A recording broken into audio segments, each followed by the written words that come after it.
그 회사에서 육아휴직에 대한 인식이 어땠나요? 휴직을 없어요, 아예. 휴직하는 사람이. 일하실 때 출퇴근 시간이 보통 평균적으로 어떠셨어요? 극악이었죠. 3시간, 4시간? 평균 수면 시간이. 2년간의 이제 두 자녀 육아휴직 기간을 마치시고 네. 퇴사를 한 걸로 알고 있어요. 네, 출퇴근 시간도 있었고 그로 인해 이제 수면 부족도 있었고 가족들은 저녁 먹을 수 있는 정도로 좀 하면 좋겠는데 돈은 많이 벌긴 하는데 집 사기 위해서 뭐 꿈을 향해 열심히 막 악착같이 해야 되는 거면 또 하겠는데 집값은 멀리 떠나가 버려서 이제 주말에 잠깐 보면서 뭐 애 보는 거 쉽잖아, 뭐 평일 나중에 놀잖아 이런 말 하는 사람들에 대한 어떤 분노가 하루 종일 뭐해? 이래요. 이 말 들으면 진짜 대화를 그냥 할 수가 없어요. 맞아. 근데 그 무리에 나도 있었다라는 거예요. 안녕하세요, 태민아빠입니다. 네, 오늘은 제가 서울 상계동에 나와봤습니다. 제 주변에 아빠가 육아휴직을 하는 경우가 없어요. 제 주변에 유일하신 분이신데 벌써 두 아이의 육아휴직을 마치시고 지금 이제 3년 차에 접어드신 제이님을 모시고 한번 조언과 고충을 한번 들어보도록 하겠습니다. 국내 최고 대기업에 다니시다가 육아휴직 하신 걸로 알고 있어요. 그 육아휴직을 하실 때 그 회사에서 육아휴직에 대한 인식이 어땠나요? 휴직을 없어요, 아예. 휴직하는 사람이. 그 내도 만약에 이렇게 생각을 해요. 한 3개월 쉬고 와. 이렇게 생각을 하더라고요. 3개월. 그래서 3개월 때 전화가 왔어요. 뭐 안 들어오냐? 안 오냐? 지금 잘 쉬고 있습니다. 뭐 그렇게 뭐 얘기를 하고 6개월, 1년 되니까 1년 때는 진짜 진지하게 바뀌더라고요. 얘가 계속 쉬려나 보다. 그렇죠. 인식이 좀 그런 것 같아요. 최초이셨네요, 그 회사에서. 근데 제가 일하는 필드는 재무 쪽 일이다 보니까 이쪽에는 육아휴직 하는 사람이 거의 없었어요. 근데 이제 다른 팀에는 왕왕 많이 있다고 들었는데 제가 일하는 쪽에는 이제 거의 찾아보기 힘들었죠. 네. 그런 분위기 속에서 이제 육아휴직을 낼 때 뭐 두려움 같은 것들도 혹시 있으셨나요? 제가 이제 이직을 해서 갔어요. 다른 더 큰 기업으로. 저의 기대는 이런 거였어요. 되게 복지가 좋겠지. 사람도 많고 시스템도 잘 돼 있으니까 휴직도 자연스럽게 당연히 쓰는 거 아니야 하는 인식일 수도 있을 거야. 이런 기대가 좀 있었어요. 네네. 근데 이제 그런 기대가 그렇지 않았고 또 제가 직급도 있는데 좀 무리해서 옮기다 보니까 조금 일이 힘들었어요. 예. 그래서 이걸 계속 해야 되나 하는 생각이 있을 무렵에 퇴직과 함께 같이 고려한 거거든요. 육아휴직이라는 거를. 네. 되게 10년, 12년 한 회사에 다니다가 이제 휴직한 분들이랑은 조금 느낌이 다를 수도 있을 것 같아요. 일하실 때 출퇴근 시간이 보통 평균적으로 어떠셨어요? 극악이었죠. 재무 분야에서는 어쩔 수 없이 이제 데드라인이라는 게 있기 때문에 작업이 들어가면은 그때부터는 이제 되게 심해요, 야근이. 과제 중심인 거죠, 이거는. 네. 이제 시간제가 아니고 과제 중심이기 때문에 네. 그냥 데드라인 내에 이걸 다 끝내야 돼요, 무조건. 양이야 어찌됐든 간에. 그렇죠. 보통 출퇴근 시간은? 통근버스가 있었어요. 근데 그 통근버스를 타려면 엄청 일찍 출근을 해야 돼요. 6시 반. 그럼 제가 그 차를 타려면 이제 5시 반에 일어나야 돼요. 그렇게 출근을 하고 근데 퇴근은 이제 저녁 먹고 조금 더 보다가 퇴근하잖아요. 그러면 뭐 9시, 10시는 금방 되거든요. 일이 있으면 그냥 12시, 1시 되는 거고 3시간, 4시간? 평균 수면 시간이. 우리나라 최고의 대기업에 다니셨으니 급여도 당연히 높으셨을 텐데 육아휴직 하면 급여가 짜잖아요. 아무래도 일반 육아휴직 급여로 하면 한 112만 5천 원? 급여가 높으셨을 거니까 이 상대적인 어떤 쇼크가 크셨을 것 같은데 경제적으로 힘들지는 않으셨어요? 그 육아휴직 급여까지 받았을 때는 그렇게 많이 부족하지는 않았어요. 근데 저는 이제 3년차 들어오면서 그 급여가 없어졌잖아요. 근데 이제부터는 조금씩 부족한 거죠. 뭐 투자나 저축이나 이런 게 지금 가능하셨나요? 없는 건 아닌데, 그러니까 제 또래 이제 뭐 연금저축이랄지 이렇게 투자 같은 거 하는 것들 보면은 그 비중이 크진 않은 것 같아요. 알바의 유혹 이런 건 없으셨어요? 누리는 데 집중을 했어요. 이 시간을 잘 활용해야 된다는 생각을 했는데 그냥 돈을 더 벌 거면 그냥 근데 회사 나가서 일을 하는 게 훨씬 더 효율이 좋은데 이왕 그걸 포기하고 내가 휴직 들어와서 하는 거니까 제 취미를 한다든지 아니면 다른 공부를 한다든지 이런 거에 더 집중을 오히려 했죠. 2년간의 이제 두 자녀 육아휴직 기간을 마치시고 퇴사를 한 걸로 알고 있어요. 네네네.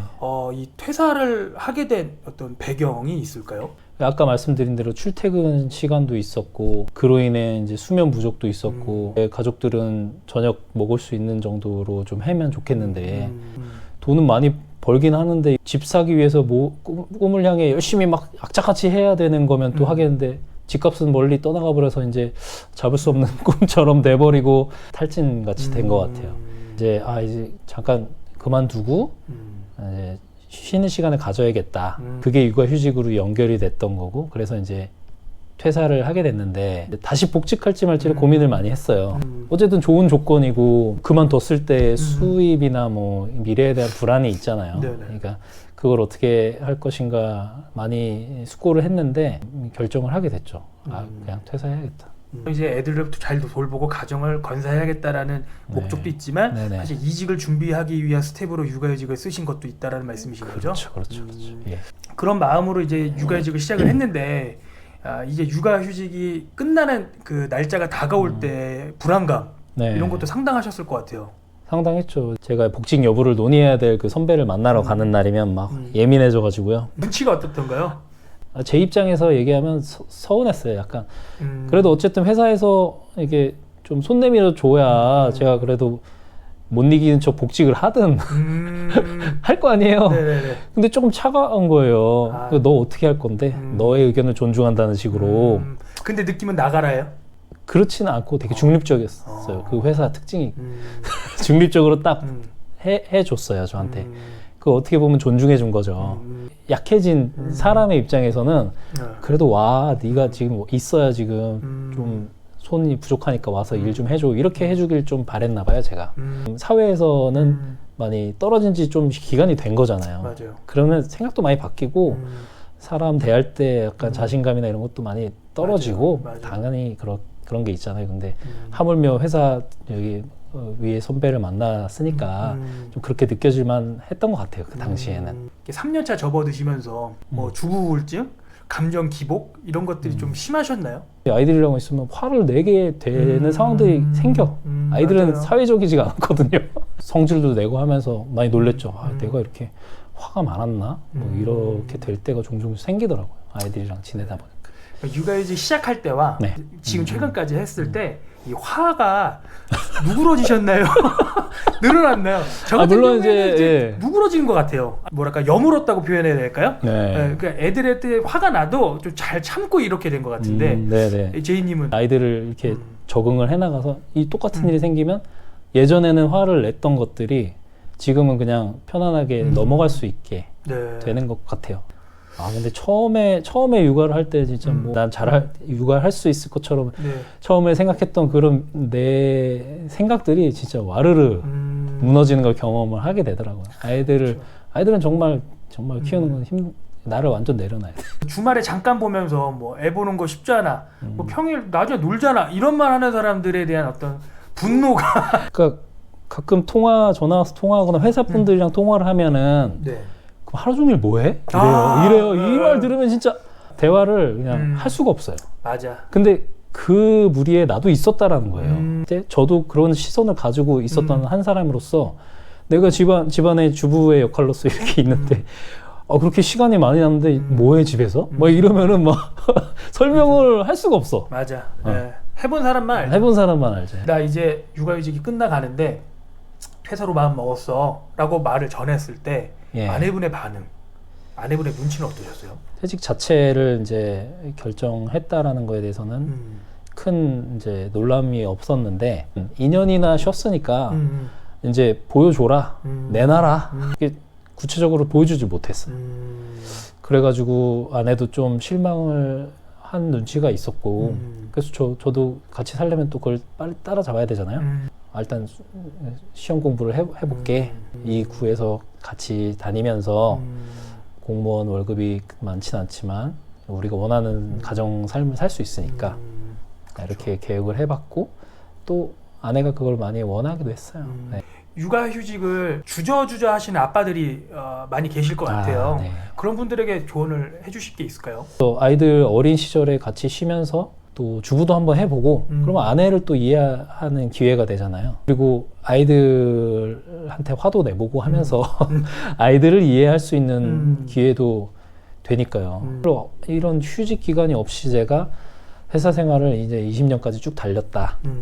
그렇게 해서 다 큰 아이들과 봤을 때, 그럼 어땠을까 하는 생각을 해보면은 되게 좀 암담한 느낌이 들어요. 이렇게 진짜 나를 다 깎아가면서 아이들을 봐야 되는데, 이런 기간 없이 아이들 다 컸을 때 보면은 정이랄까요? 그런 게 있을까 싶은 생각이 들 정도로 유익하고 좋은 시간인 것 같아요. 예, 그래서 추천드립니다. 2년간 육아휴직을 해보신 경험자로서 네. 우리나라 육아휴직 제도는 이런 게 좀 바뀌었으면 좋겠다. 뭐 이렇게 네. 좀 불만, 좀 개선사항 있을까요? 아빠 육아휴직도 지금 없어졌잖아요. 그러니까 아빠도 휴직을 하라는 걸 이제 북돋워 주기에는 예전 제도 훨씬 좋죠. 좀 더 너그러워졌으면 좋겠어요. 이제 마지막으로 뭐 하실 말씀, 못 하신 말씀 있으면 해주시고 마무리하죠. 말도 잘 못하는데 이렇게 들어주셔서 감사하고 구독, 좋아요 이런 거 하던데. 알겠습니다. 그럼 오늘은 여기까지 하고 다음에 또 좋은 육아 콘텐츠로 찾아뵙도록 하겠습니다. 이상 태민 아빠였습니다. 네, 끝! 감사합니다. 감사합니다.